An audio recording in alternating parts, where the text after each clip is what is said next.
Wake up, and welcome to a brand new season. It's Wake Up, brought to you by Sam's Chowder House, Damon Bruce, Larry Krueger. Larry, Happy New Year. It's here, brother. It's been a long Oh, man, good morning. Good morning to everybody. Good morning to Sam's Chowder House. Good morning to you, Damon. Good morning to the audience. Good morning to Jets fans everywhere who might be watching, getting ready for Niners-Jets on Monday night. It is here. Week one has arrived, and yesterday it felt like normalcy had returned to Santa Clara because Ayuk was there and practicing, and CMC was there and practicing, and Trent Williams is in town, and the big man is practicing. So you know what? Bring it on. Niners Jets Monday night. Can't wait for it. Look good, feel good, play good. And there's no doubt everybody is starting to feel good around the San Francisco 49ers. And, you know, in one of the most extreme, horrifying examples of be thankful for what you have in the situation that you're in and the blessings that you have in your life, the Ricky Pearsall ripple effect seems to have, you know, turned everybody into the locker room into appreciative and thankful. And everyone's taking stock of how much they have. They're no longer looking at their lives through the prism of what they might not have contractually, professionally. It feels like everyone sort of got centered by the scary reality of what Ricky Pearsall had to go through. And, you know, sports is nothing compared to that, right? And it just feels like the team that had one of the most painful, headachy off seasons in the last 72 hours has refocused, re-energized, and gotten ready to hopefully have a very special year. I'll tell you, the 49ers always a special year here, Larry. After everything they just put everybody through, for goodness sakes, I hope the regular season is a lot more fun than that preseason or the offseason certainly was. Well, you know, the offseason was no fun.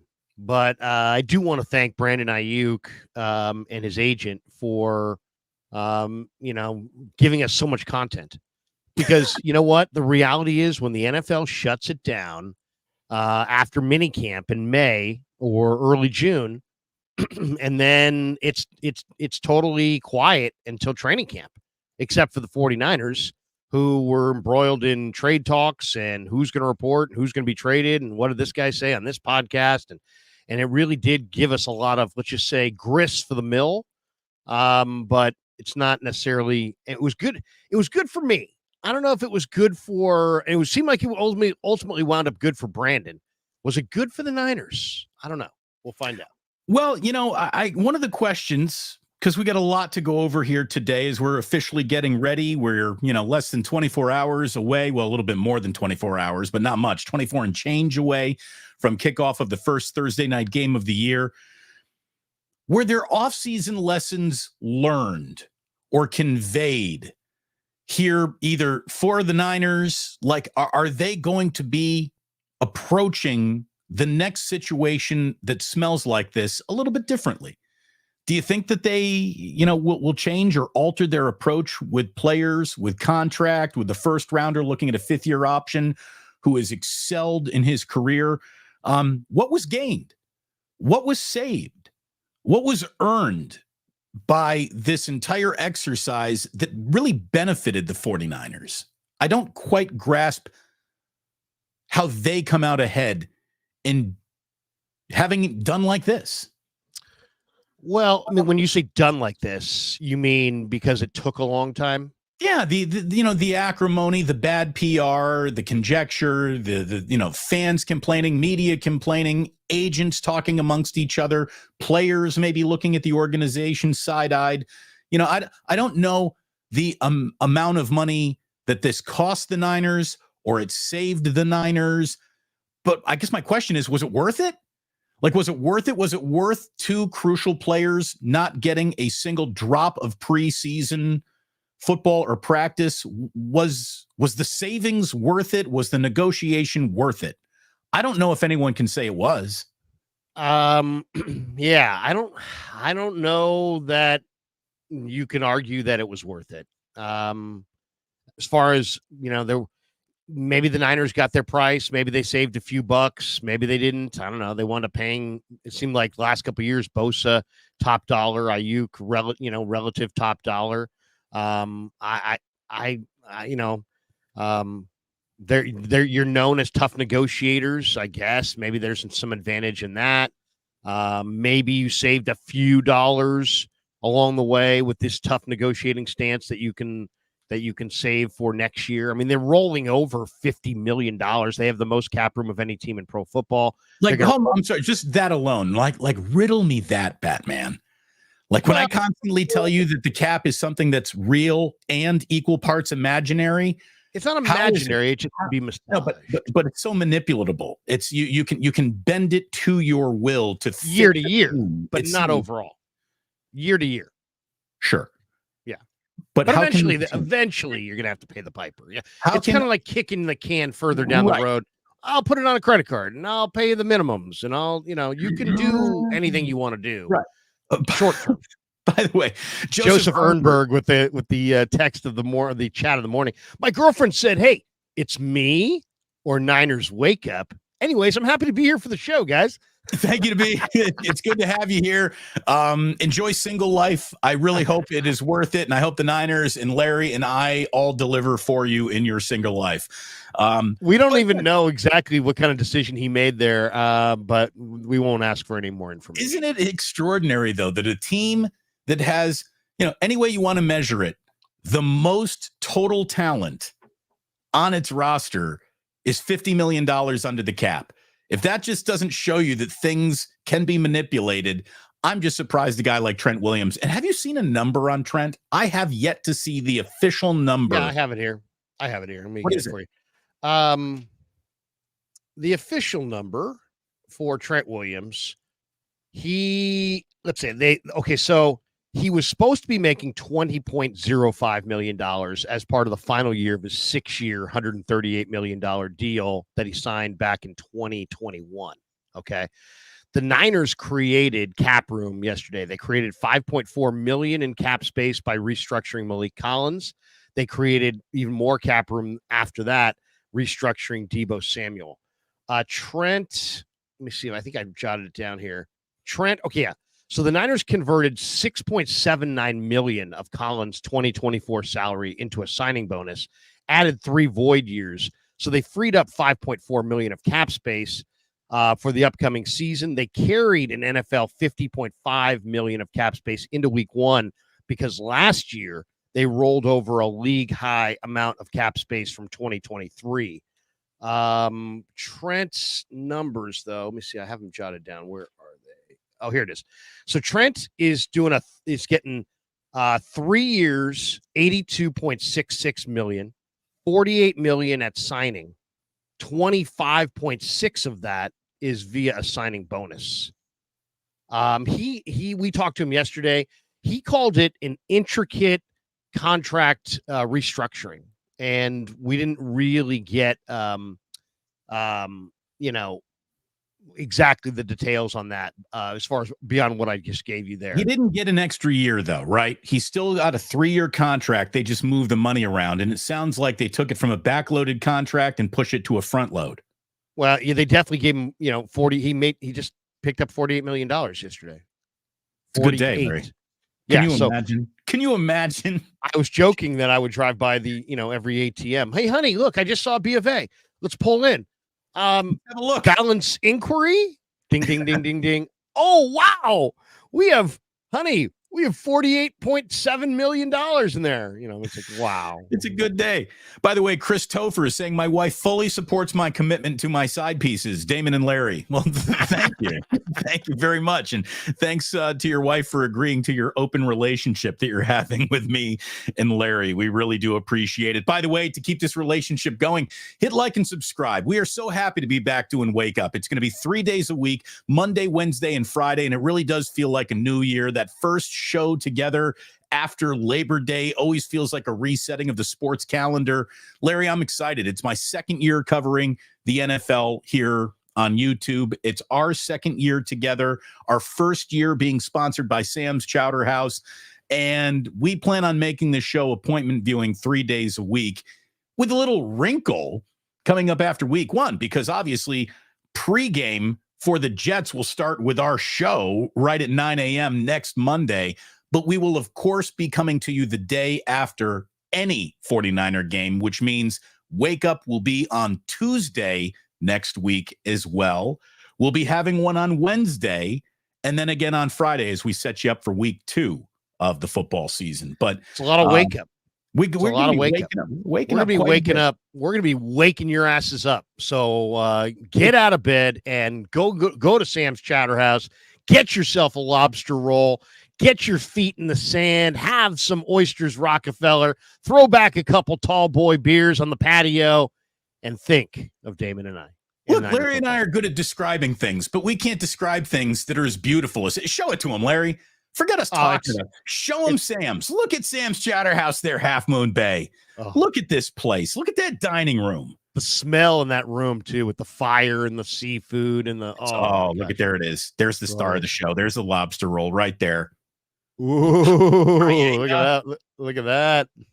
Oh, that's got to be the cipino, Larry. Break it down. I see a shrimp. Cipino, you get the mussels, you get the shrimp, you get the crab legs. Who doesn't like some cipino? Stand there and get out on the patio, stare out at the water. Maybe go, if you're in October, maybe you roll down the street to my good friend Scotty Pastorino, our old friend from KMBR's got Pastorino Farms down there in Half Moon Bay, and that you can get your pumpkins and strawberries and flowers and all kinds of things. It's awesome. So I'll say this, one of the coolest parts of California are the areas of California where the ag meets the coast. Where so Paso Robles, which has become a big wine area, phenomenal spot. Half Moon Bay, where you've got all kinds of agriculture right there on the coast. I mean, that to me, and I'm sure there's a couple spots down south of there, throughout the state, but those spots, some of my favorite in the Bay. Larry, I am a sucker for a roadside fruit stand. Cherries, berries, strawberries, come get your jam, corn on the cob. Damon, when we were kids, right there where Sam's is, about maybe 10 minutes, 15 minutes south of there, near I forget the name of the beach. It'll come to me. But anyway, we used to go ollie berry picking.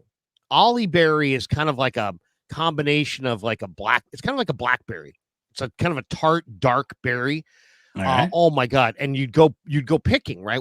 So there was a certain time of the year in the springtime or summertime, and you could pick the berries, and you buy the big box. And my mom used to freeze them, and she'd make pies. She'd put them, in ice cream for dessert, all kinds of fruit around the house. I mean, we had months of berries in the freezer that we would, slowly but surely eat over the time. And it was amazing and a really, really good time. So we would go berry picking in the morning, Damon, and then an afternoon at the beach, maybe even a little. Now, if we were doing it again, we'd go berry picking in the morning, afternoon at the beach, Sam's Chowder House for an early dinner.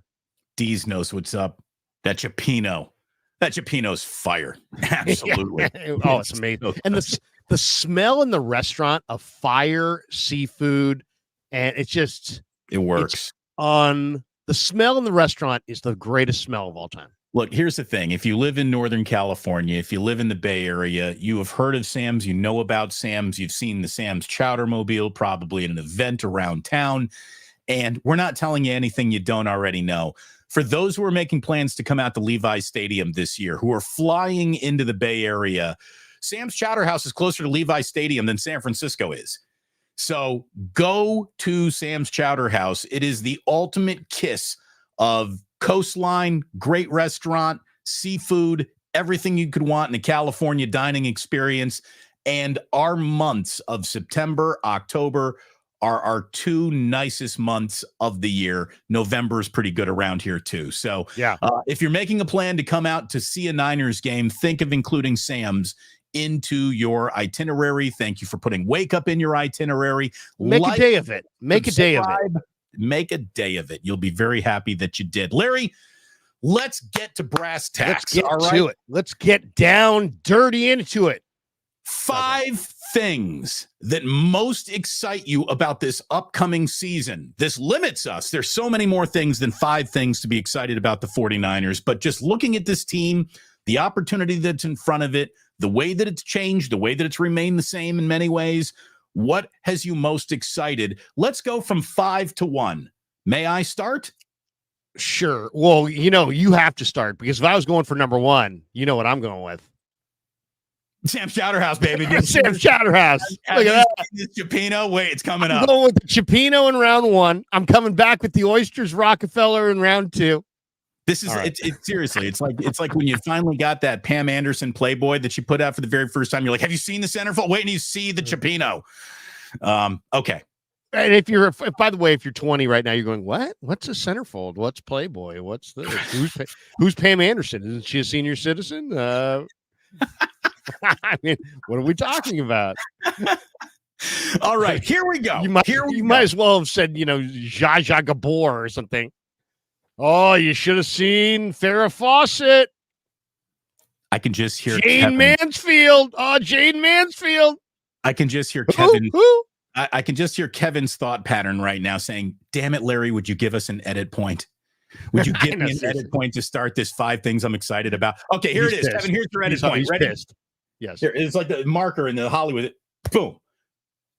5 things. 5 burning issues. 5 things that excite you the most about the upcoming 24 49ers season. To me, number 5. We're going to go from 5 to 1. Okay. I'm starting with Dominic Puni. I'm really excited about Dominic Puni's rookie season. More excited I've been about interior offensive line play in a long time. It's hard to get excited about a guard, but he is exactly the prescription to the illness that the 49ers had, which was a little weakness in the center of their offensive line, specifically lack of consistency at right guard. If Dominic Puni has the year we think and hope he's about to have, that makes Mike McGlinchey better. If Mike McGlinchey is better, by definition, this offensive line has improved, and a little offensive line improvement might be exactly the difference between winning or losing a Super Bowl this year. I'm really excited about Dominic Puni's rookie season, and that's where I start my list, Larry. What's your number 5? Well, let me comment on yours, because Trent Williams hit the podium yesterday, and he was asked about, the young players and, who's impressed him, because he's watched the preseason and he was there for minicamp. And the first guy he said, man, I really like Dominic Puni. And the first word he used was his poise. His poise at such a young age is really, really incredible. And by the way, did I call Colton McKivitz Mike McGlinchey? The comments are saying, you need Colton McKivitz. I said Mike McGlinchey. Sorry, I was letting that go, but I know I saw you working. But the other thing that Trent said was that Puni is such a steal. He's like, man, what a steal. 3rd round to get a starting right guard, and he's a great kid, man. I was talking to him in the locker room yesterday. He was shooting buckets, and he's an athletic kid. He's excited. He's engaged. He's fired up. He's got 2 personalities.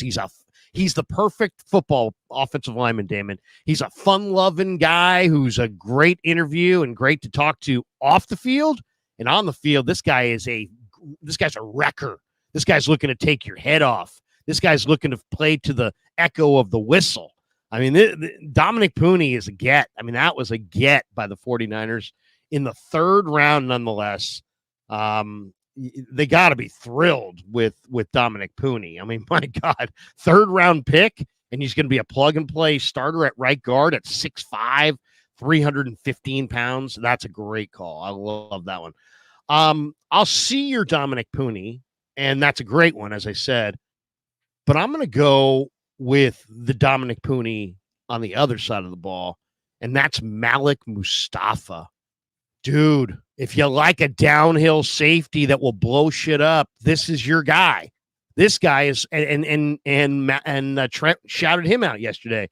He's like, man, this guy's a downhill hitter, and he's fun to watch. And to me, I mean, at the end of the day, fun to watch is what we're all about. It's a TV show, I mean, yeah, it's real life and it's football and whatever, but it's also a TV show that we're all going to spend, hours and hours and hours consuming live and taped. So I want the TV show to be entertaining, and the Niners have a very high standard for safety play. They've had great safeties. This is the franchise of Ronnie Lott. of Chet Brooks, of Jeff Fuller, of Merton Hanks, of Tim McDonald, of Dante Whitner, of the Hawk, Deshaun Goldson. You got to hit and you got to cover, and they got a guy who can do both, and that's exciting. So I'm going to go Malik Mustafa. I talked to him in the locker room. He's one of the smartest football minds I've talked to. This is a 22-year-old kid who just stepped out of college. The depth of the conversations you can have with him about football coverage and about his position and where he's at and what he needs to do to get better, and his evolution at the position. I mean, the guy is impressive. And I know he's not set to start right away, but that will change in time. Malik freaking Mustafa. And maybe the greatest name we've seen in a long time, too. I love this kid, man. I love watching this kid. Yeah, every team should have a Mustafa on it, just laying dudes out. Yeah. That sounds intimidating right there. I'm excited about him, too. I really am. I've got him as an honorable mention. He just missed my list because I think safety play and really the secondary is going to be a huge part of this season. There's just no doubt that it is going to be, I think, a strength of the defense. But that brings me to my number 4 thing I'm excited about, Larry, and that's Nick Bosa. What kind of year is Nick Bosa about to give the San Francisco 49ers? Is he going to be a straight-up game wrecker, or is he just going to bottom all the way out to good? I don't think there is a bad Nick Bosa, right? I don't think that we're going to see bad Nick Bosa. I think he's too good of a football player. We've seen injured Nick Bosa. We've seen slightly behind a step or two because of a holdout Nick Bosa, but we've never even seen bad Nick Bosa. We've seen hurt Nick Bosa, but he's normally just a pro football focused darling. He's being graded, even if your own 2 eyes didn't tell you he had a great game. You look at the pressures, you look at the way he collapsed pockets, and you're like, wow, even though he didn't fill up a box score, he had a really good game. Will Nick Bosa be a straight up game wrecker again? He is 26 years old. He is 100% in his prime. And if Nick Bosa returns to Defensive Player of the Year production, everything about this season just got a whole lot easier for the San Francisco 49ers. So much of this year rides on the year that guy's about to have. So he's your second on the list of the 5 things we're most excited about. He's number 2 for you. Okay. That's a great one. Bosa, of course, has been done very little in camp other than just physically look impressive and deliver some, a couple interviews that were very forgettable. But I love Nick Bosa this year, but I'm going to flip it on you. I'm going Leonard Floyd, the man who I talked to in the locker room yesterday. I said, man, Bosa's going to, you're going to run into some sacks this year with Bosa on the other side. And you know what a super confident football player says to that? He's going to run into some sacks. He's going to be running into some sacks because of me, baby. It's like, that's what I want to hear. That's exactly what I want to hear. I want those 2 guys to have a personal sack off between each other. Exactly. I hope they have a $500,000 bet on who's got more. And I asked him yesterday, and I think Kev put together a clip of it. And unfortunately, I don't have it in front of me, but maybe he'll send it to me this hour and we can show it to you. But Kev put together a clip because if you remember, Damon, of course, the matchup this week in week 1 is the Niners against the Jets and Aaron Rodgers. And when did Aaron Rodgers last play? Week 1 last year against the Buffalo Bills.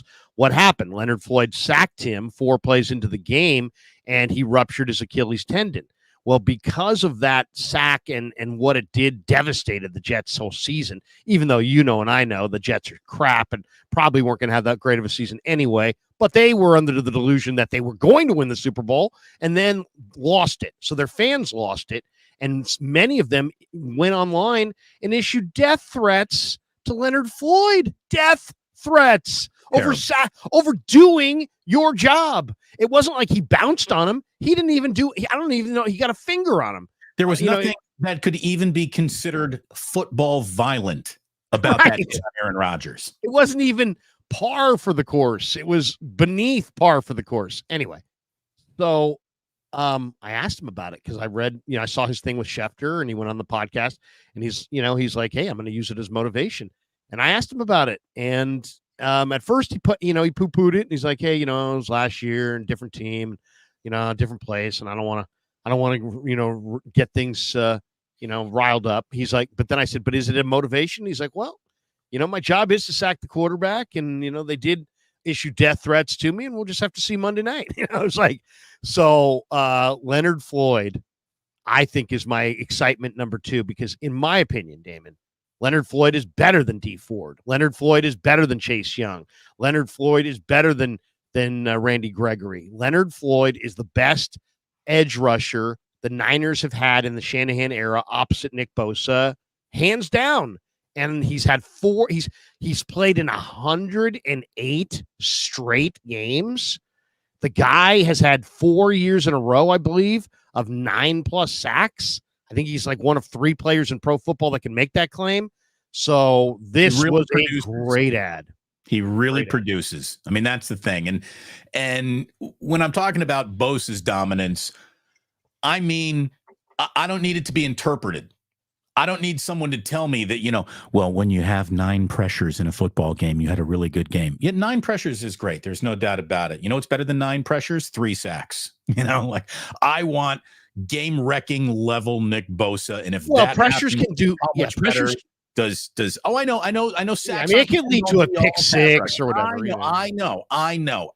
But I don't want to be trying to figure it out using football math. I want to just see the quarterback going down hard, and it's Nick Bosa's job to do that, and it's Leonard Floyd's job to do that. And if both of those guys have seasons that sing, this 49ers defense and that secondary is going to feast, and that's how you get back to a Super Bowl if you're the San Francisco 49ers. All right, number 3 on the things I am most excited about. I mean, this could be number 1. He's that important to the team, but I just thought I'd put it right here. How is Christian McCaffrey about to follow that season? I mean, it's almost impossible to say, Christian, we need better than that, right? You can't really ask for more than 1,400 yards and 21 touchdowns. So what's the follow-up season for Christian McCaffrey look like? This includes not only his performance, but how he is used by hopefully a year wiser Kyle Shanahan.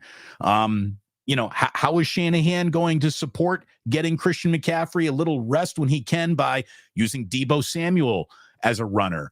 Mason, Garendo, Juszczyk. How are these guys going to be deployed to take a little bit of heat off Christian McCaffrey, having to carry this team's running game almost all by himself? I am fascinated in the kind of year McCaffrey is going to have and how exactly he's going to be deployed week to week. That to me is so much of this season's recipe of getting across the finish line in first place. You got to keep McCaffrey healthy, fresh, ready to go. And they got the right team to do it. I hope the coach has the right mindset to do it with. Yeah, I mean, you can't go wrong with CMC. I think, we got the first pick in the fantasy draft. Kev and I are sharing a fantasy team this year. I somehow, even though I changed radio stations, I got kicked out of the 95.7 fantasy league, but couldn't find my way into the main KMBR fantasy league. So literally 24 hours ago, I was a man without a fantasy team, which sounds like a pretty good position to be in life. But it doesn't sound good at all. But here's my thing. I don't want fantasy teams, but I do want fantasy team. Like my youngest son has 5 fantasy teams. That's to me, too much. I've done 2 or 3, and I don't like it because you're rooting for and against in the same thing. It's like, oh, touchdown, yes, no, oh, wait a second, I have that guy, but I don't have him in this other league, and I'm going against him, and no, too many moving parts, way too many moving parts. It's too a double negative makes a positive, a triple negative makes a negative. I mean, it's like what? My head's spinning. So no, I'm one fantasy team, but we did have the first pick in the draft, and when we were looking at some of the notes of who we could go with, and we were thinking about maybe Breece Hall, maybe Tyreek Hill, maybe maybe obviously CMC is the highest rated guy. CMC had over 100 more fantasy points than I think the next running back. So he was spectacular. He was spectacular. Yeah, he was spectacular. So he was incredible. Good call. That's my basically long-winded way of saying good call. I will go, though, with what I think is just absolutely one of my favorite stories with the 49ers all summer. And that is, man, it's like, their defensive backfield all of a sudden out of nowhere is really, really good. And it's really amazing. It's like when you say for like 3 years running, hey man, we need to get a few better DBs, and you get one in this draft and you get one in that draft and you land one in this free agency and you land one in that free agency, and you look up and where they're at right now is they don't have a player in their secondary. I believe maybe George Odom might be 30, but of their, the other veterans back there, Yadam's 28, Mooney's 28, Rock Ya-Sin's 28. So are they veterans? Yes, but they're not old. Those are the old guys. Right. Those guys are all in their prime. Yeah, and that's what we would call the super prime right there. 28. Okay. Hufanga is 24. Luter is 23. Jair Brown, 24. Diamador Lenore, 24. Renardo Green, 22. Malik Mustafa, 23. They've got Jair and Hufanga and Mustafa and Odom. So you got 3 great young safeties, I think, and an all-pro special teamer who looked phenomenal at safety. And he'll start opposite Jair Brown. Odom will in week 1 against the Jets. And I don't really fear it because he's looked good all summer. But then at corner, you go 6 deep with size, experience, talent, and youth. I mean, Mooney, Lenore, Yadam are considered to be the A team, with Rock Ya-Sin, Luter, and Renardo Green being the B team. It's pretty good. You cut Sam Womack, who easily could have made this team. He was really a good player. And you have Chase Lucas on the practice squad. You also have, you still own the rights to Ambry Thomas. He is IR designated to return. Potentially, you can return. I think the Niners have Kalia Davis, John Feliciano, and Ambry Thomas, and I think they can bring 2 of those 3, Damon, back onto the roster at some point this year. So they might have to make a decision there. But you got Ambry on the IR depth, and you got Chase Lucas, who's a special teamer, depth, also sitting there on the IR. But you're pretty stacked, and it's a really good defensive backfield. I think Sorensen is going to make sure that the fronts are tied to the coverage. Tim Ryan made this point yesterday. You can dial up all kinds of exotic blitzes and heat on the quarterback, but if you got a corner sitting in a soft zone 8 yards off the line of scrimmage, they're going to run a little out pattern in front of him, and the quarterback's going to play pitch and catch, and it's going to be easy breezy. So you have to have the coverage has to match the rush plan. And I think with Sorensen, he's going to do more of that this year. So they got away from that last year. Burned him in the Minnesota game. Burned him in the Cincinnati game. Really burned him in a lot throughout the year. And that's why Wilkes is not here anymore. People are like, why is Wilkes not here? Wilkes is not here because the fucking front didn't match the coverage. And that's a non-starter. And if you look at Steve's career, and I love Steve, had a great rapport with him. Steve's been coaching for like 25 years, and he's done it in like 23 different stops. So he moves. That's on him. His resume shows is that of a nomadic. Where did Wilkes coach land? Dude, I don't even know where Steve Wilkes landed. Is he coaching this year? That's a good question. I have no idea where Steve Wilkes is. Maybe Wikipedia. Let me see. Maybe Wikipedia knows. My guess is he's coaching college or sitting at home. I don't know. It wasn't that long ago that he was an NFL head coach. Yeah.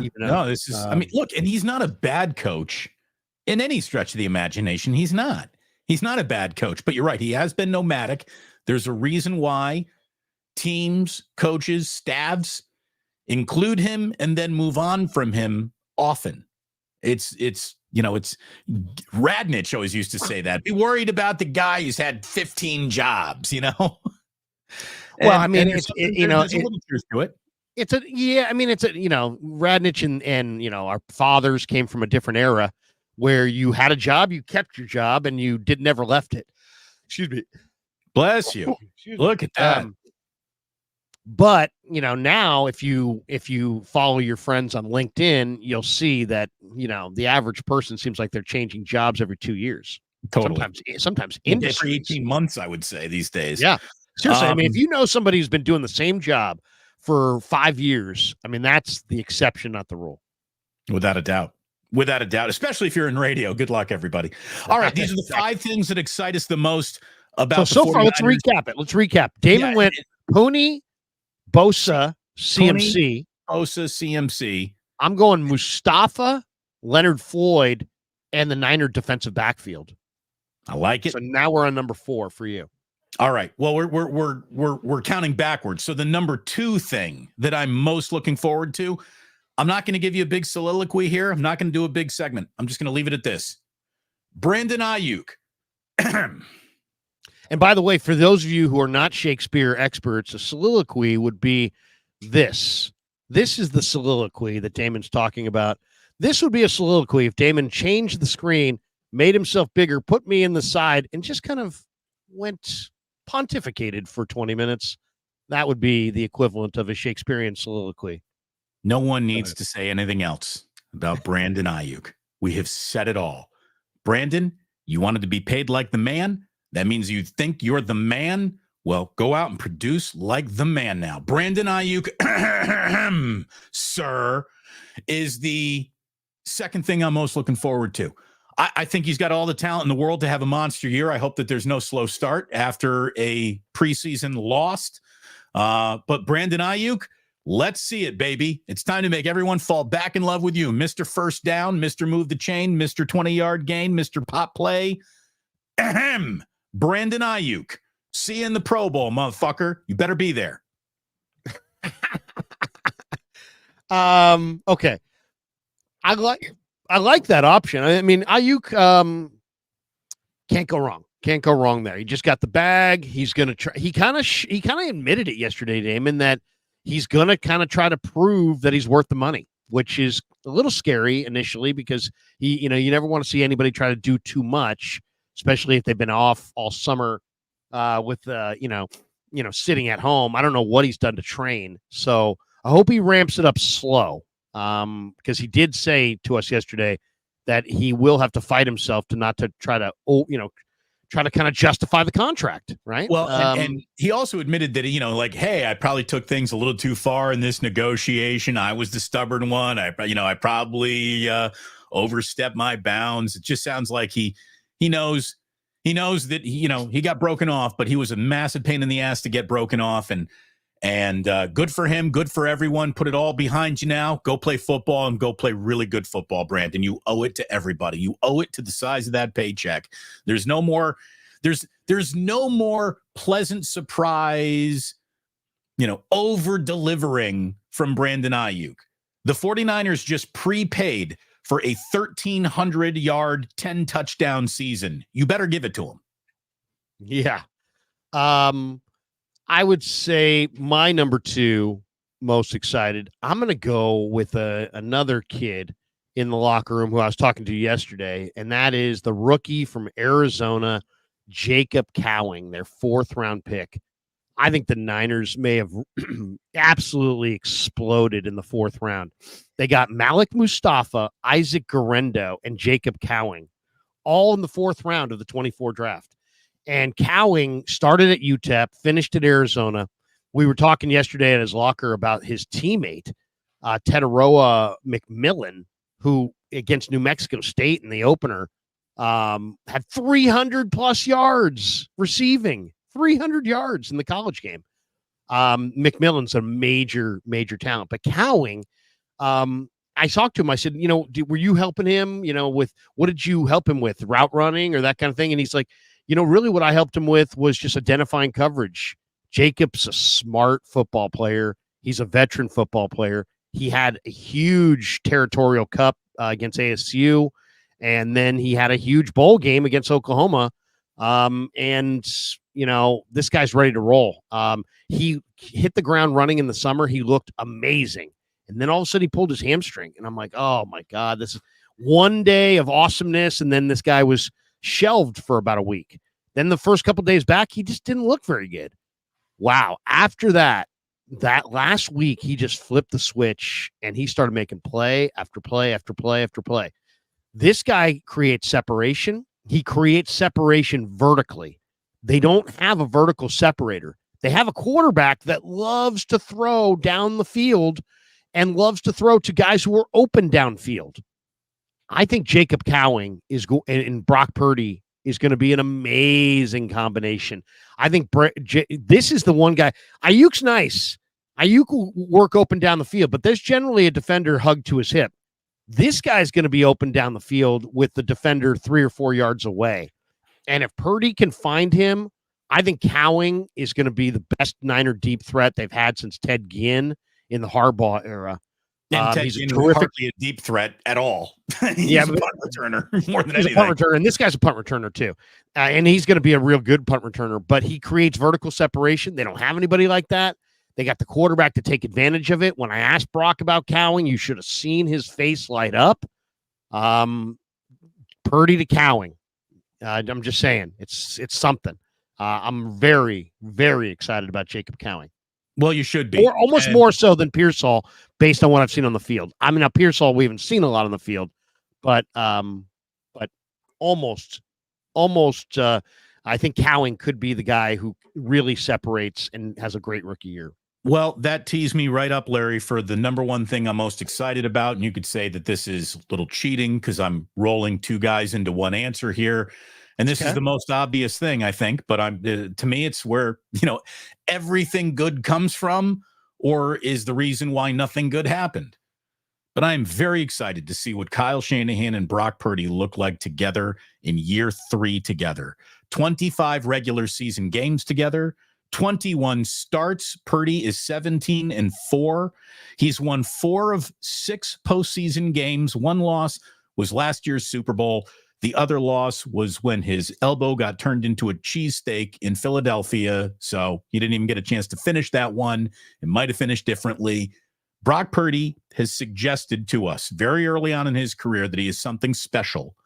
If he really is, if he's everything, Larry, that you and I think he could be, this is the year he shows it. This is a monster season for both of these guys, the quarterback and the head coach, on the same page in lockstep. Can't wait to see it. Yeah, no, that is a good one. That's a good one because many people are thinking that we've either seen the best of Purdy or that he's coming back down to earth. And the reality is neither. The reality is what you just stated, is that this is the launch point for Purdy and Shanahan in this offense. If you're one of these guys that's all up in his feelings because you said Trey Lance was going to be the greatest thing ever, and you stood on it for months because you don't know anything about football, guess what? You're probably sitting there going, Brock Purdy's going to regress. The rest of us who know football and understand the game are going to understand that, guess what? After his first full year of practice, when he's getting film reps and field reps, you're going to get better. So the arrow is not pointing down. It wasn't luck. It's not a 2-year thing, and he's going to turn into a pumpkin. This is one of the best young quarterbacks in the league, and he's getting better. And I know that's a hard thing for a lot of you guys to wrap your arms around. Well, and, look, I appreciate Dale's question here. Why do we still utter the phrases like, if he's everything he's been? Shut up. He is, he says. I think so too, Dale. But this is the big year. I mean, this is the year where you really find out what you got, because year 3 is a big year in any quarterback coach relationship, any offense. This is the year that it all is clearly put in front of you, and you know what the 49ers present and future looks like. Or it's a year where people might start asking questions again. It could happen. It could happen. Progress is not linear, but for the great ones, it feels like they just get better and better and better, and they hit their stride and they hit their peak, and boom, it all happens. This is striding and peaking and age and learning and together and, chemistry, because you've been QB1 and you're familiar with everybody on your roster. Like, if something special is really happening here, this is a year where it's confirmed. All doubts to be removed. Now, if you're saying all your doubts have already been removed, God bless. I'm kind of on board with you. I really am. But this is a big year, an absolute monster year, and it's a chance for Brock Purdy to go out and, earn $60 million per season going forward. So I really hope it all happens for him. He's easy to root for. There's nothing about him I don't like. The origin story's awesome. The way that he comports himself is fantastic. The way that his teammates respond is fantastic. I hope what we think we see as the true north of this kid is a good quarterback. I hope we're right, Larry. I think we are. I really do. The guy's awesome. He's awesome. Parker BG, you two reek of insecurity regarding Purdy. Oh, poor Parker. He's up in his feelings. I said in 2022, in August of 2022, I said on 95.7 The Game, on AM Drive to Bonte and Shasky, I said, hey, by the way, hey, you guys, I've been at practice. I know you guys haven't been down there. Let me tell you right now, Brock Purdy's he's real. And right. he ain't no backup quarterback. He's real. And they laughed and they scoffed. Right. And they were the two big, like, they saw 13 it was 2022. They saw 13 minutes of Trey Lance, and they're like, we've seen the future. It's the Right. greatest quarterback of all time has now been drafted. Like, they got a little excited. They definitely did. But look, if I could defend them a little bit too, I also am pretty sure you said the same things about Tanner Mordecai, so no, I did not. I did not say the same things about Tanner Mordecai. I do like Tanner Mordecai. But I always stop short of saying that he was Purdy. Purdy played on time. I do like Tanner Mordecai more than Dobbs. I do like Tanner Mordecai more than Brandon Allen. I do think that Tanner Mordecai could probably win more games for the Niners than those two guys. But Brock's situation is it's unique. I mean, he's like, when I talk to Tanner Mordecai, he's a little bit more like, he's a little, I'm not saying he lacks confidence, but he's a little more aw shucks and this and that. Where Brock, even though he's aw shucks, you can kind of tell Brock knows he's good. He's got this simmering confidence that's underneath the surface that if you get to know him a little bit, I'm not saying that I do, but just a little bit, you get a feel for what he is as a competitor. He's a crazy competitor. I went up to Brandon Allen middle of the season last year, and I said, Brandon, you play any golf? You play a lot of golf? And he's like, you and Sam play a lot of golf? He's like, oh, yeah, we're playing all the time. And I go, you guys ever drag Brock out there? He's like, nah, we take his money, and I take his money, and this and that. So then Brock's on the podium that day, and I'm like, hey, Brock, I was talking to Brandon about your golf game in the locker room, and he said he'd take your money. And, you think he would just laugh, right? Because it's, and he goes, well, I go, you play a lot of golf? He's like, well, I used to fish on the holes when my dad would golf. But I played a little. He's like, I didn't play a lot this off season because of the elbow surgery, but I'll get my elbow right and I'll get good enough. And you can tell him I'll take his money. I mean, it was awesome. It's good. That's what you're looking for. That's what you're looking for. So I love a guy who's humble, but has a little red ass in him. And that to me is Purdy. So I like that an awful lot. So Larry, Purdy, Shanahan, year 3 together, I think it's huge. It's my number one thing I'm most looking forward to. It's pretty obvious. It's sort of where all football happens.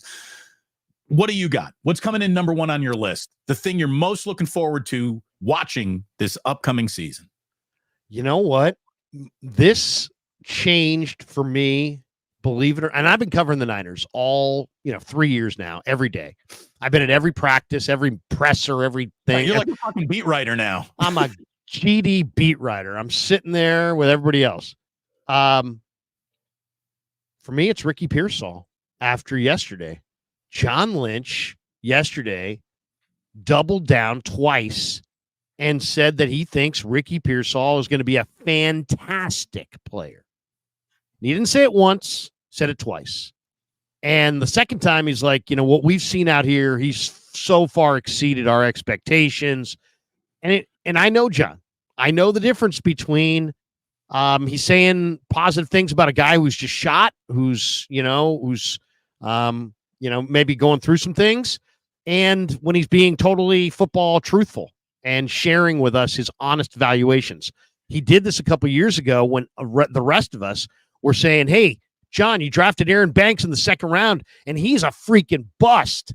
And he came out in Aaron Banks' rookie year in like December and said, hey, by the way, all you guys who've been saying for weeks that this guy's a bust, you guys are wrong. He's not a bust. He's going to have a hell of a career.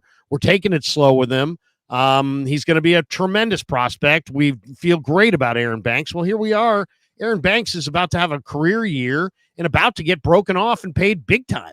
And he's had and I think Aaron Banks is a pretty good football player, to be honest. Aaron So Banks I think he was the best offensive lineman this team has had, not named Trent Williams. Full stop. That's what he stays healthy. He doesn't have to lift weights to get to that size. The pinky thing, he could have played in the preseason. They just didn't want to play him in the preseason. And he had the pinky surgery, and they're like, you know what, we'll just save him up for the beginning of the year. But, as long as Aaron can avoid the concussions, he's really, really a special player, I think. And a native El Cerrito kid. Hopefully he'll be a Niner for life. Okay, I'm going Pearsall, though, because Pearsall is the route running, the hands, the ability to separate. This guy's got quick, short area quickness. He plucks with his hands. So everything's here. Nothing's up on the body. He plucks the ball with his hands. He's a very consistent hands catcher. He's got great separation ability. I guarantee you, if you played this guy in one-on-one hoops, you'd have a hard time sticking with him just because he's electric. He's got electric movements. Twitchy. That's the word. Twitchy. So look, Larry, he's twitchy. And also Damon, the other thing is this team's got Debo. You're going to go the end around to Debo. He's going to run your ass over. You're going to go deep crosser to Ayuk. He's going to run across the middle of the field like he freaking owns it. You got Cowing now who can separate vertically. You got Kittle. You got CMC in the flat.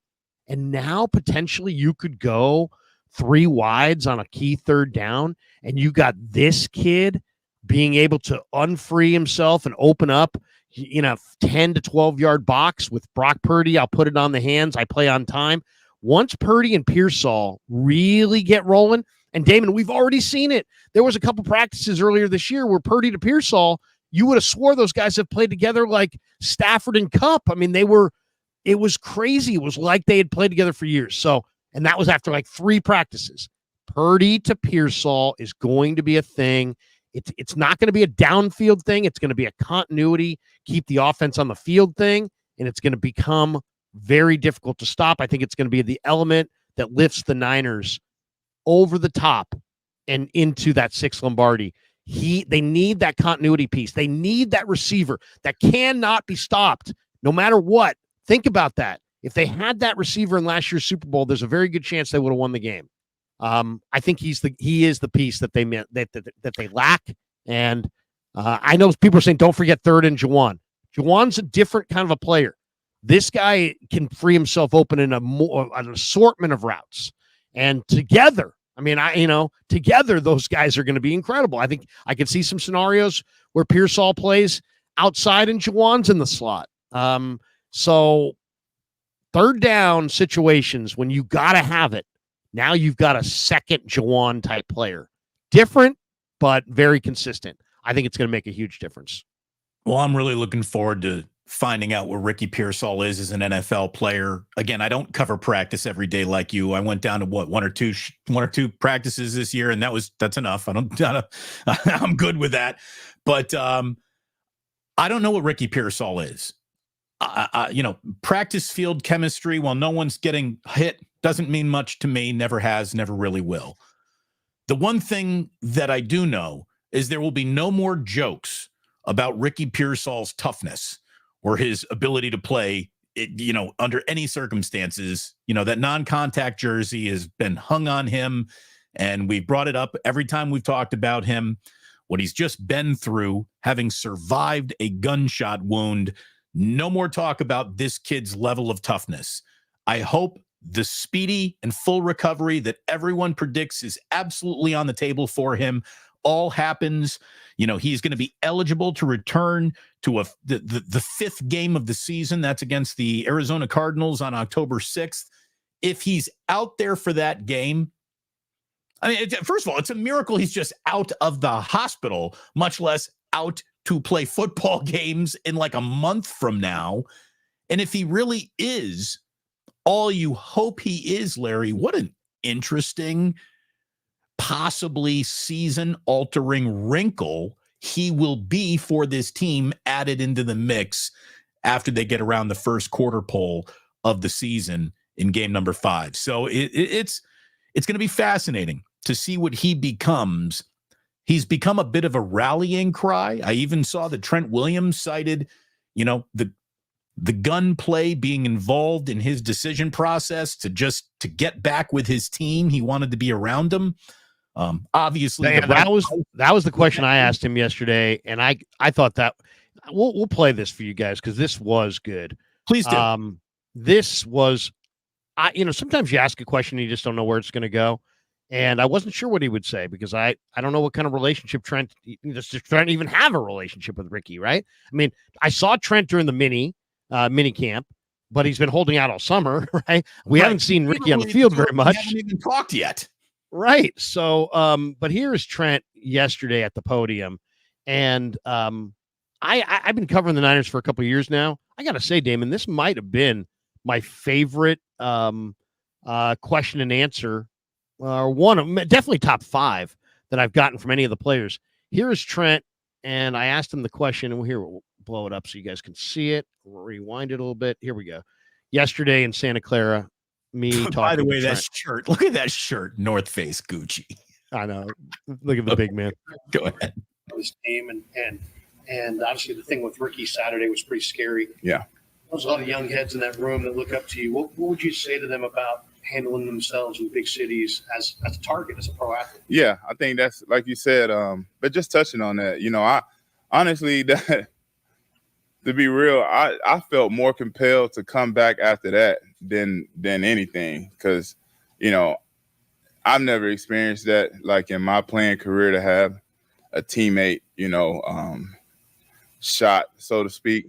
So in my mind, I'm like, man, I just want to get around the team. Like Ricky stood out to me because when I popped in for OTAs for the 30 minutes I was here, he did like go out of his way to come and introduce himself to me, in which we was going to meet each other eventually. But, I'm getting there. There's 90 guys on the team. I'm just walking out. I don't really know everybody just yet. So for him to come up and kind of introduce, and I just instantly felt his vibe and, can just feel he's such a genuine person. So as soon as I seen that happen, I'm like, man, I just want to get back. I just want to be, a voice in his ear, let him know everything going to be all right. I'll be there for the team.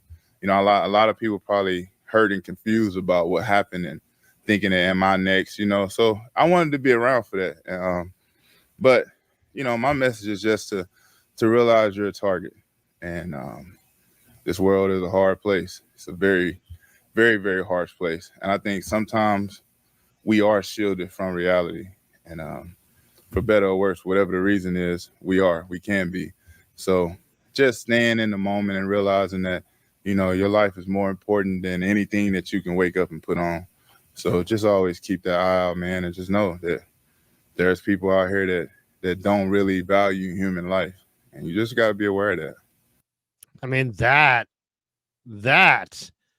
is a speech for the ages. It's a compelling answer. Yeah, I mean, it really is. And, he and honest. Honest. Yeah. Yeah, I mean, he talked about a lot of things there, how he was, emotionally tied to this kid in this story, the look out for yourself athletes in a cruel world where people might be looking to take what you've got. Be careful of showing everyone what you got. And look, we still don't know all the details of. Look at that chain he's wearing, by the way, as he's saying that. Yeah. We still don't know all the details of how the entire day unfolded. But from what I've gathered is that Ricky Pearsall was at a card signing at the Cow Palace where he was identified by his assailant as someone that he was, I'm going to try to rob this guy. And Ricky Pearsall was a target. Yeah. He was followed from the Cow Palace by this guy who spotted him there to Union Square. And again, trying to rob somebody or accost somebody in Union Square. Let me tell you how bad of a criminal you are. Why don't you try mugging people right outside of a police station, for goodness sakes? I mean, it wasn't a well thought out plan by the perpetrator. But it was clearly thought out. And that is why today, the little bit of news we have is that this 17-year-old kid is going to be charged with attempted murder. It was attempted murder. Right. And that's the thing. You can say that it was almost premeditated if he tracked him from one location to another, and it's armed robbery turned into attempted murder. And I'm going to tell you, he's a 17-year-old kid from Tracy, and I hope he rots in prison. This kid does not need to be a participant in society. And let me tell you, you ain't a kid if you're using a gun to steal a Rolex. You've graduated to man right there, and you'll be treated as such. Well, and this guy is going to be, come on. Hey, buddy, I hope it was worth it, because you are going to be made an example of. So get ready for a very, very harsh sentence. Yeah. Someone says he's a loud message juvenile. I think they're trying to take that out of juvenile court and try him as an adult. I think that is the move here that certainly needs to happen. It certainly needs to happen. It's a horrible thing that happened. I think there's a cautionary tale that every athlete in every city needs to consider here. This is not a unique to San Francisco situation, as much as people wanted to make it like that. This is something that is a cautionary tale. It truly is. So, but I love the last part of it, Damon, because if we really care about the people who are getting, or who are the victims of crime, then we have to, if we really care, then we have to actually show that we care. You know what I mean? And it's, I don't know. We could go on and on and on about this thing, but I just love the fact that, at the very end of that, Trent said, hey, look, message, it was terrible. And he talked about his relationship with Ricky. And I thought it was incredible, because I didn't even know how to have a relationship. He's like, I was extra motivated to come back because I want to lead this team through this tragedy. That was compelling as heck. But the fact that he was like, hey, look, the reality is you're as a pro athlete, you are a target, and don't let that harden your soul. But at the same time, don't forget about that, and be careful. Be careful when you're out, and don't challenge people, and understand that you value your life, but not everybody does. And heck, we see people shoot other people over parking spaces.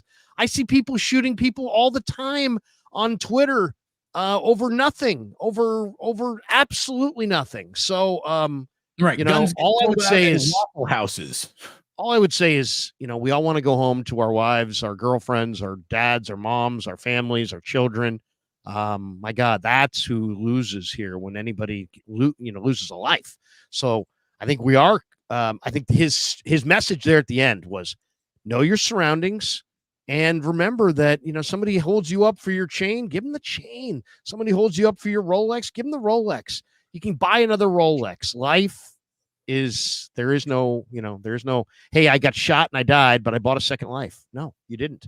So anyway, sounds a little heavy, but anyway, we appreciate that. And I also want to share the screen, because I mentioned it before. Kev did send it to me in the middle of the show. So let me share the screen one more time, Damon, for something that we talked about earlier, and that's the Leonard Floyd death threats. Leonard Floyd sacked Aaron Rodgers. He got death threats from the Jets fans. I asked him about it yesterday. Here's a little brief 40 seconds with Leonard. You sacked A-Rod and he got hurt, and the Mhm. Jets fans went crazy on you and they're giving you death threats. Is that actually happen? Did that actually happen? Yeah, I mean, it was a lot of threats, but I'm trying not to talk too much into it because it was last year. You know, this year's a new year. I just plan to come out and do my job and help our team win. Yeah. That's my goal. Any extra motivation though because of that? Because of that It's reaction the fans gave you? It's extra motivation, period. It's an opportunity to go out there and rush the pass and get out the quarterback. So it's an extra opportunity, man, and I'm taking that moment and running with it. Yeah, good luck to Aaron Rodgers on Monday night with this cat coming off the edge. This was a great get by the Niners, man. But and look, if I could have a wish for society, right? Like what I truly believe is that you should be allowed to post nothing anonymously. Like if I could give society a gift, that you would no on longer social be media, allowed you mean? to post anonymously on social media. You'd have to put your name on everything you said, and boy, would that change the way people talked. Well, isn't that the lady? What was the I forget her name. Who was the lady who ran for president on the Republican side? What was her name? Remember, she got beat. Kind of a tough lady with brown hair.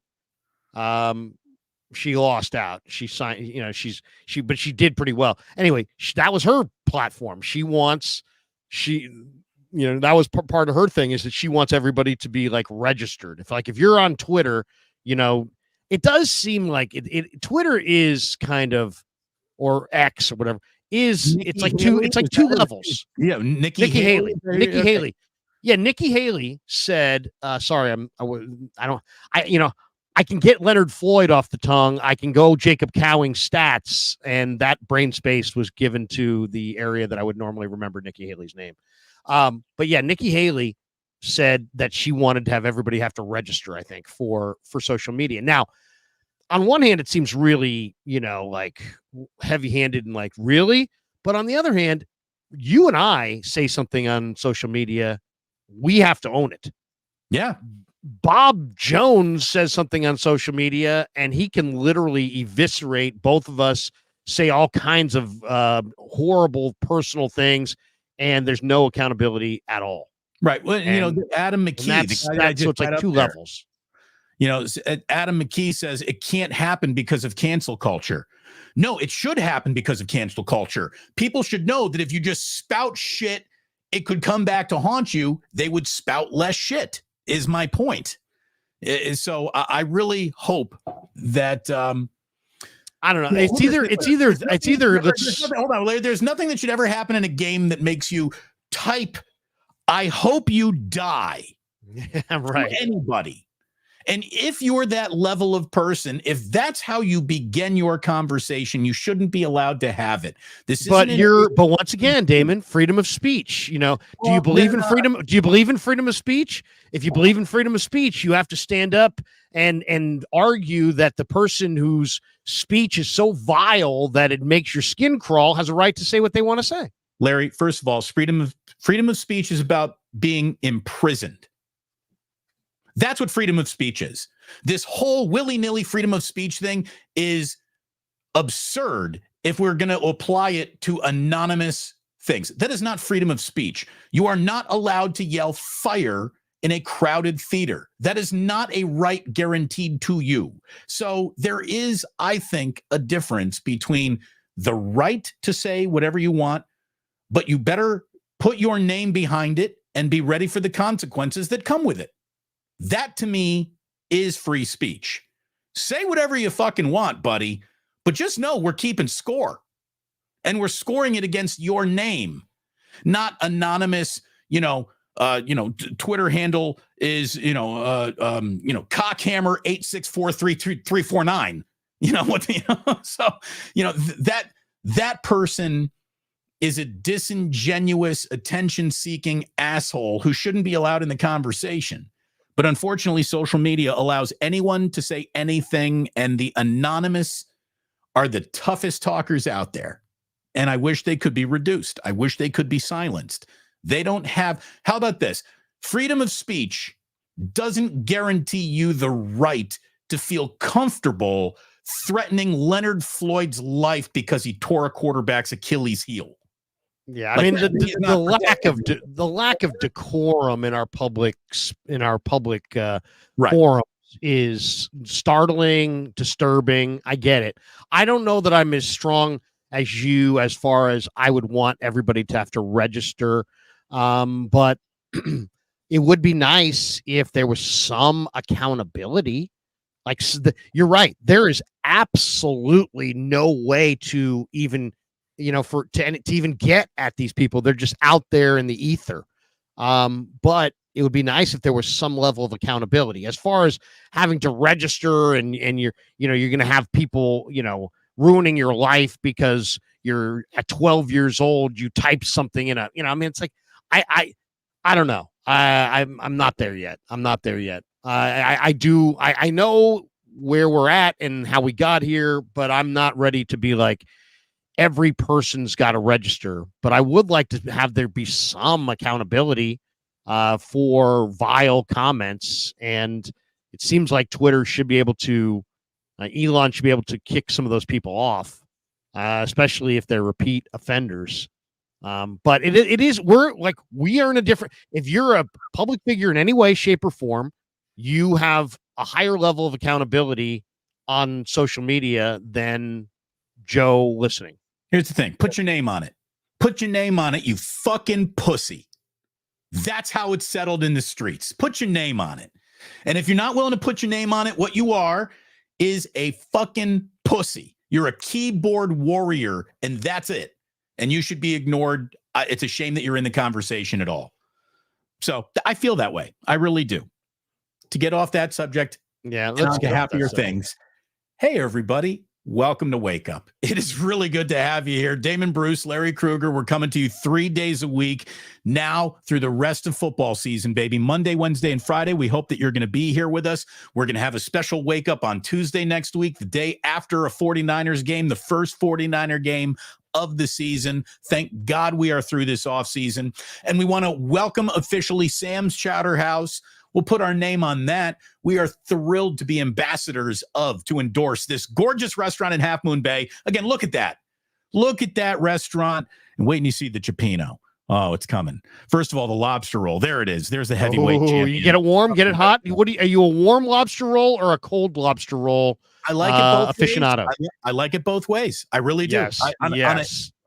Yes. The Cioppino. Yes. Look, Sam's is fantastic. It's in Half Moon Bay. It's everything a restaurant sitting on the California coastline should be, and you will absolutely love it. Guaranteed you will love it. We're so happy to welcome in, Paul Shankman, his wife, Julie, who support us, love being associated with sports. They're huge Niners fans. They're great Bay Area people. And they see the future in advertising is right here. So we thank them very much for supporting what we do. And we should tell people, this is not like, one of these things. I mean, if you know Damon and if you know me and you're familiar with our careers, you know that we've had a long-standing relationship with Paul, the owner of Sam's, and this restaurant, dating back over a decade, almost 15 years now. We did our 49er postgame show from Sam's for multiple seasons, 2011, 2012, right in there. Damon, I think, was there. Were you there? I mean, maybe that was the beginning. That was the beginning of Sam's. That's when Sam's opened. So we've been there since the beginning of Sam's. We're big fans of Paul, big fans of Sam's. And we were thrilled to do the Niner postgame show from such a beautiful locale. We would be thrilled if, to have, and we are thrilled to have them as a sponsor. And I'm just really happy to be associated with anything that I think is first rate, right? This is first rate. I love a phenomenal first rate outfit, and that's what Sam's is. And I can look you guys all in the eye and say that, hey, if you're coming out for a weekend and you're staying down in the South Bay or staying somewhere, near the Levi Stadium, as Damon said, Sam's is really closer to Levi Stadium, much closer than it is to downtown San Francisco. And so, you come in for a weekend, maybe you hit Saturday and you go down the coast and have a little seafood and enjoy some of our amazing October and November weather. And then Sunday you head out to the game and watch the Niners spank your team and then get out of here. Or spank the other team. Look at it this way. Come out to Levi Stadium, catch your whooping, and then go get a lobster roll. Go get a lobster roll. There you go. Go get a lobster roll before you get out of town.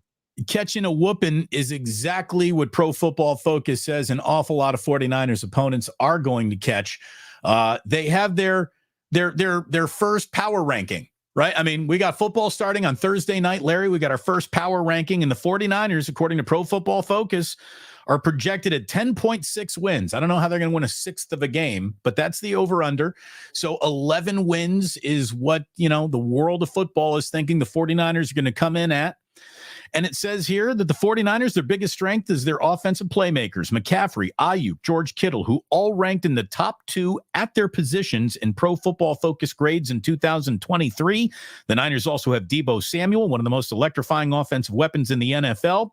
San Francisco's pass protection was a weakness in 2023, ranking 24th. But Dominic Puni may help address that offensive line issue alongside a healthy Trent Williams. The return of safety Talanoa Hufanga from injury could be a key factor in 2024 as the defensive performance declined in his absence last season. They got a stacked offense, typically top 5 defense. The 49ers are strong contenders for another Super Bowl run. And that ain't us on Wake Up. That's Pro Football Focus saying that they're the team to beat. We're about to all see it. Pro Football Focus. I ran into Jeff Deeney, who covers the 49ers for Pro Football Focus. Good man. And we had I don't know how you feel about Pro Football Focus. I like all information. I don't love a lot of their grades on the players, to be completely honest. But I look at them. I look at it, Larry, as a tool to help evaluate. It is not the final evaluation of anyone. No, it really shouldn't be. And especially I find their evaluations incredibly flawed along the offensive line. But and that's just because they at times will have, grades. I think some of the best things they do are the individual game grades that you get like on Monday morning. I love the individual grade games because it's oftentimes they will highlight a player that really did have a good game that you don't really realize had a good game until you get into the rewatch. So that I like, and I do look at their stuff, but I think some of the year-long metrics on the O linemen just seem very, very, I don't want to say arbitrary, but they're not in every room as the plays are being installed, as the offense is being installed. They don't necessarily know. Not every team coaches it exactly the same. I know people don't understand that necessarily, but there are multiple ways to coach different things, and you don't know the coaching point. So it's hard to evaluate if the player did the right thing if you don't know the coaching point or what they were coached to do. So all I would say is just put a filter on some of the grades. But overall, Jeff does a great job covering the Niners, and PFF has been nothing but a great thing to kind of highlight the kind of behind the scenes guys that don't get a lot of attention. Again, it's a tool to help evaluate. It's not the final evaluation of anyone. What's the old statistics are like lampposts. Not only can you use them to illuminate what you're looking at, but a drunk person can lean against them to help hold up whatever argument they're making. So, it depends on how you want to use it. And I think it's interesting, but it's not the end all be all of anyone. And there are times where my own naked eye tells me that Pro Football Focus grade just doesn't make an awful lot of sense. So there you go. One question from the chat here from Ron Douglas. He says, Larry, how do you think the Niner O-line will do against the Jets D-line?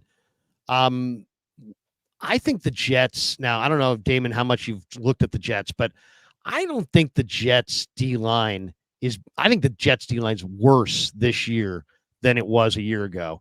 Bryce Huff was a phenomenal edge rusher, right? So they said goodbye to Bryce Huff and they added Hassan Reddick, but now But they haven't been able to sign Hassan Reddick. So now you basically took away Bryce Huff, who had like 65 or 70 pressures last year at the right defensive end, and you put in Hassan Reddick, but Reddick's not ready to roll. So now Michael Clemens steps in. Clemens is a big body. I remember him from A&M. I'm a big A&M fan, but he's like 285. I mean, he's a big guy with huge long arms, but he's not the speed rusher. So, they don't have the same speed element without Huff, and obviously now without Reddick. Jermaine Johnson is a problem.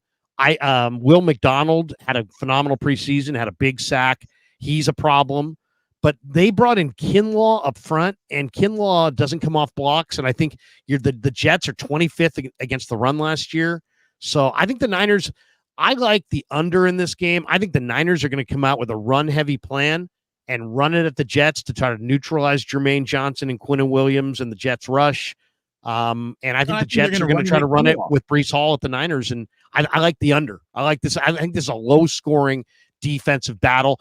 Rodgers did not play a single snap in the preseason, has only played 4 snaps in 2 seasons. They traded his health for rustiness at the beginning. So I'd be shocked if they weren't rusty offensively to start. A lot of Breece Hall in the game too. I think I like the 49ers to cover the 4.5. I like the Niners to win the opening night game now. I mean, to me, what they needed to do to be taken seriously was get in Brandon Ayuk and Trent Williams and have them both get him ready for week 1. And it looks like that's going to happen. So I feel much better about the team than I did just, 10 days ago, for goodness sakes. And I think, all systems should be firing for the 49ers here. They really should. And hopefully Trent lives up to his reputation as I don't need much practice. I'm ready to go, and is out there. Javon Kinlaw cannot have a big game on Monday night. The 49ers better not let that happen. So I'm looking forward to it. I don't fear that. I don't fear that. Yeah, no, I really don't fear it either. I tell you what I do fear here, Larry. And I'd like to know who else maybe in the comments is sitting in the same boat I am, because I got an executive decision to make here. I got a big call to make because I'm a DirecTV guy, Larry. I've had DirecTV in my house since I've had my house. I've had DirecTV since, 3 apartments ago. I'm a DirecTV guy because I need Big Ten Network because of my Indiana obsession. So, what? You watch Indiana football? Indiana football and basketball, of course, sir. Absolutely, I do. Proud alumni. Let's go Hoosiers. 1-0, baby. We're coming. Do you really? That's rough. Yeah. Man, I watched Sac State the other day against San Jose State. So yes, and it was rough. You're living in the world of rough. It was rough. But look, I got a call to make here on DirecTV. I really do. I think I got to end like what is now a 15-year relationship, and I'm going to give them until Thursday night to hammer this out. I'm going to give them to Thursday night, and if it's not resolved, I think I'm signing up for YouTube TV or maybe the Hulu, ESPN combined package. I need that because, for God's sakes, I cannot have Monday Night Football. What am I supposed to listen to? So wait, what is it? DirecTV has not. DirecTV and Disney are at odds with each other over carrier prices, and so right now you can't get Disney, you can't get any of ESPN's entire family of networks. You can't even get the local ABC affiliate. You can't get KPI. What is it? What was ABC out here?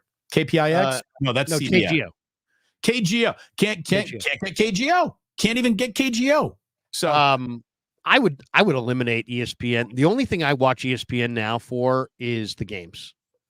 I will watch ESPN occasionally, a PTI, but they're like Around the Horn is unwatchable. All their shows are just fucking morons. I mean, they're just absolute dipshits. It's the show that Dog's on. Sometimes I'll try to support Dog because he's a friend. I mean, that show is Dog and just absolute. I mean, some of the idiocy that is stated on Dog's show is just embarrassing. So I watch football, tons of college football on ESPN, tons of football college wise, but that's it. And obviously whatever national football game they'll have. They have the Monday night game. I'll watch Monday night football and college football.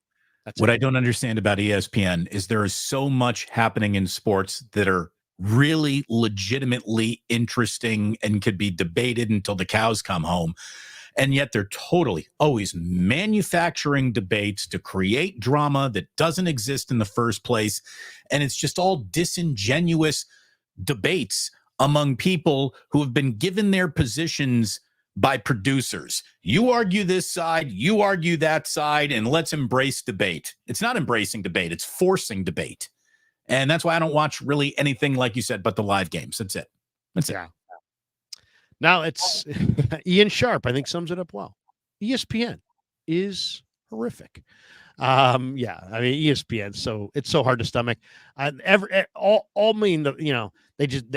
dump people, and I don't know. It's just, to me, ESPN has jumped the shark. I would say maybe 7 or 8 years ago. Yeah, and look, this situation right now that they're in, just lets you know that it's not quite what it used to be. They're not the mover of all business the way that Disney used to bully every single cable company, every streaming service into having them to be viable. And it's a different world, man.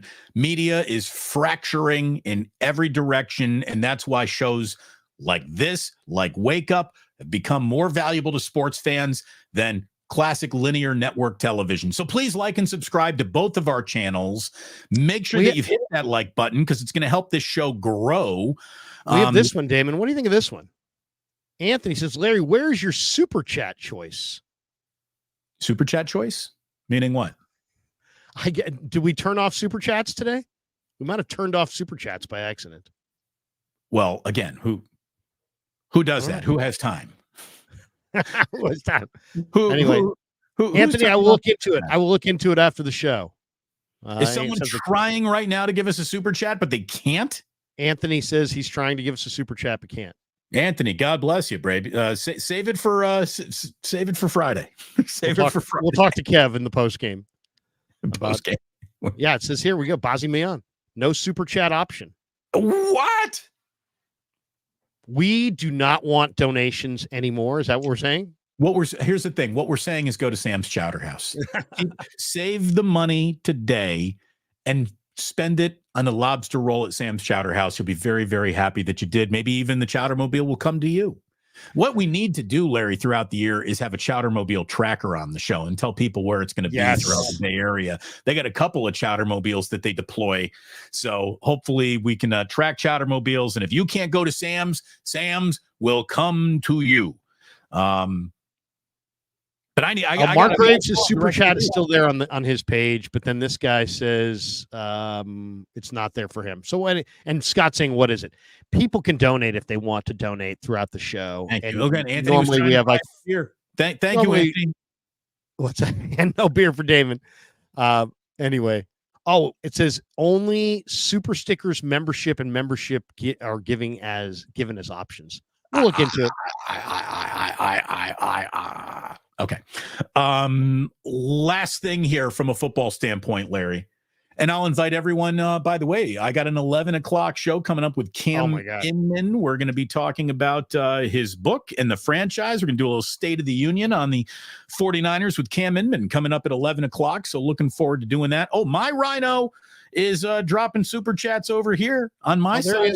Just turned off on your side, Larry. There you go. Maybe it is. There you go. Working. My Rhino working. Says working. ESPN is the home of the Cowboys. They suck. There you go. Fair enough. And we also thank you, my Rhino. There you go. So it is working. Okay. Couple things. Wait, Larry. The schedule. The last thing. Yes. I got a bit of news here for you today, and not that we want to start talking about next year's cap numbers or who's going to sign for what. We're done with that for a football. Like now is just about football on field, what happens, first downs, tackles, sacks, all that shit. That's what football is now. I don't want to talk about contracts. However, Patrick Surtain, he just kind of reset the defensive back market. Rap Sheet this morning says the Broncos and their star cornerback have agreed to terms on a massive 4-year extension worth $96 million, $24 million per year. He is now the highest paid defensive back in NFL history. He's 24. He's got $77.5 million guaranteed to him.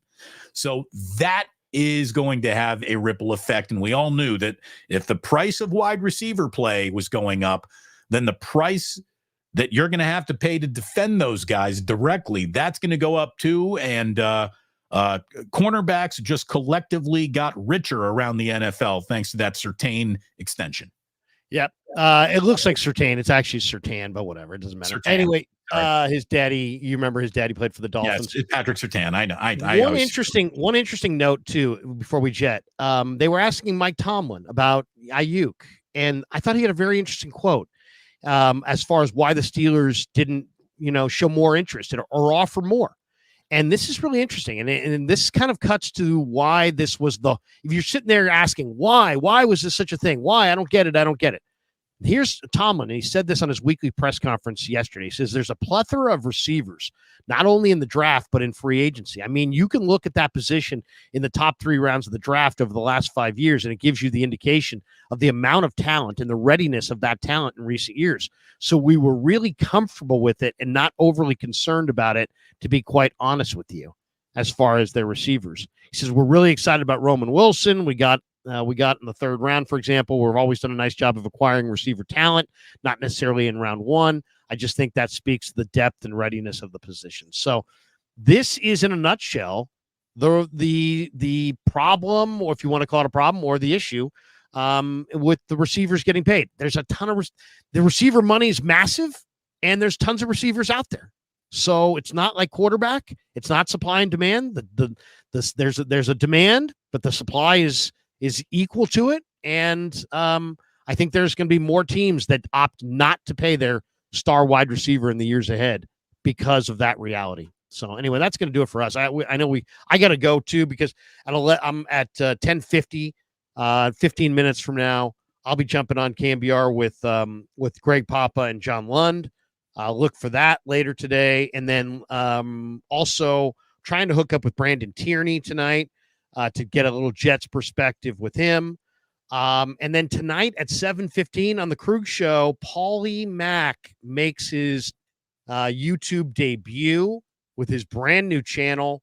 And we're going to talk all about it tonight at 7:15. So if you're a KMBR fan who's a fan of Paulie Mack, who used to be on the morning show, join me tonight at 7:15. And then also, of course, tonight at 6 o'clock, Niners Nightly, the 3rd edition.